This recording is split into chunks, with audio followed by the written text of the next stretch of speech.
It was the worst kind of day I experienced. It was gray, wet, and endlessly cold. The sky looked like a sheet of dirty metal, and the wind kept pushing the rain sideways. I walked across the wide, empty parking lot of Midtown Mall with my shoulders hunched, just wanting to get inside and warm up.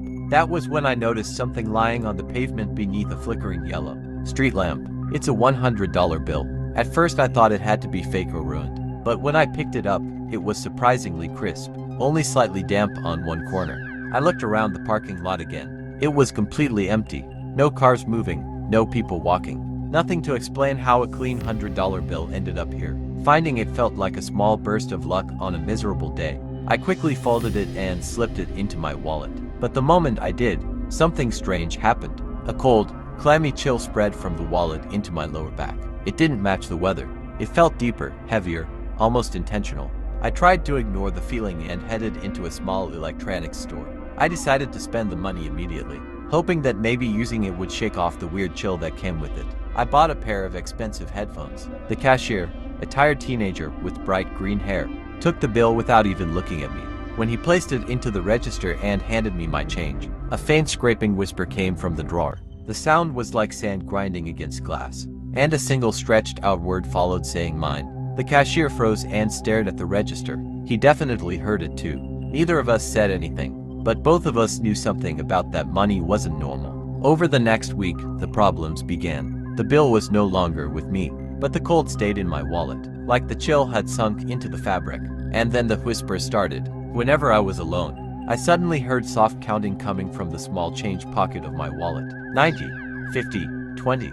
The numbers always went downward, starting from 100. The whispering sounded desperate, rushed, like someone was counting down the last seconds of something. Then came the misfortune. My brand new headphones shorted out and spoiled my laptop the same night I bought them. My car stalled on the road, and the mechanic told me the repair would cost $900. Every loss I suffered was strangely tied to the original amount of the bill. I mean, always about 10 times its value. But the worst part wasn't what happened to me. It was what happened to the green-haired cashier, Alex.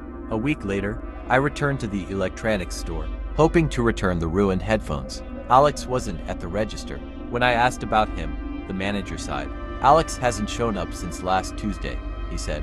He crashed his scooter right outside the store after his shift. The police also found him confused, talking about numbers on bills. The cold inside me tightened. It wasn't the money that was cursed, it was the transaction itself. Whoever handled that bill next carried the burden. I traced the store's deposit and ended up at the bank. After a desperate lie about an inheritance issue, a nervous teller finally brought out the last batch of $100 bills. I found the cursed one immediately. It felt too thick, too dry, like something had drained all the moisture from it. On the back, pressed faintly into the fibers behind Franklin's portrait, was an inscription paid in full, until spent. It wasn't a haunting, it was a debt, a deadly one. I tried burning it. It wouldn't catch. I tried cutting it. The scissors refused to bite. I tried tearing it. The paper didn't bend. Finally, I drove to the docks and threw it into the dark, churning water. I watched it disappear beneath the waves and felt a small relief. But when I got home and reached for my wallet, it wasn't there.